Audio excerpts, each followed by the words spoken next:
কার কাছে বিক্রি করেন এগুলো? ঠিক আছে কাস্টমার কাছে অল্প করে বিক্রি করেছি। না এটা যে ফুড গ্রেডেড কালার কোথায় লেখা আছে? ফুড গ্রেডেড তো বলে নাই ওটা। স্যার লেখা আছে কোথায় এটা তো আলাদা, লেখা আছে, এটা এটা ফার্স্ট এটা- ক্লাস। এখান থেকে আমরা ভরে ভরে অল্প করে কাজ যেটা নেন তো এটা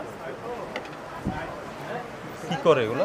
ওই স্যার আপনি কে দেয় আর কি ফ্লেভার টেভার এই আর কি।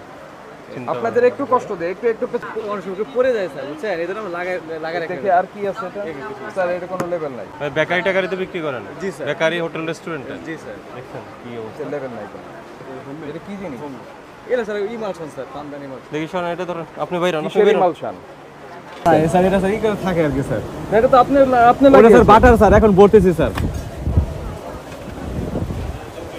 এগুলো স্যার কোথাও বাজারে अवेलेबल পাওয়া যায় স্যার। এই যে যেমন এটার মধ্যে একটা লেখা আছে, কোনো প্রবলেম হলে আমরা এটা ধরবো, এটা কারে ধরবো, সব কিছু স্যার লেখা আছে। আপনার খাবার দোকানের জিনিসপত্র বিক্রি করেন তো? স্যার এটা টুকটাক স্যার আর কি। আর এমনি স্যার যে কেকে শ্বাস টাস, এমনি যে এইগুলো স্যার বিক্রি করি স্যার।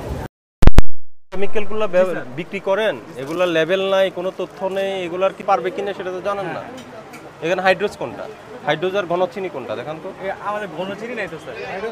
হাইড্রোজটা আপনি উৎপাদন মেয়াদের তারিখ আপনি দিচ্ছেন কেন? না স্যার, এটা আমাদের স্যার আমরা দেই নাই স্যার। কে দিচ্ছে এটা? আমি বলি ওটা যে ওই যে ওটা স্যার ইয়ে স্যার বাটাটা আছে না স্যার, এখানে আমরা জাস্ট লিখে দিই আর কি। কেন লিখবেন? আপনি কি উৎপাদন করেছেন সেটা? না না স্যার, আমরা তাহলে আপনি তো উৎপাদনকারী, আপনি কিভাবে জানেন এটা উৎপাদন? এটা আমার ভুল হয়েছে স্যার, এটা আমার ভুল হয়েছে, তো কেন এটা আমার ভুল হয়েছে। আপনি এখানে ওই যে উৎপাদন মেয়াদের তারিখ আপনি এখানে বসা দিচ্ছেন কি স্টিকার বসাচ্ছেন এখানে?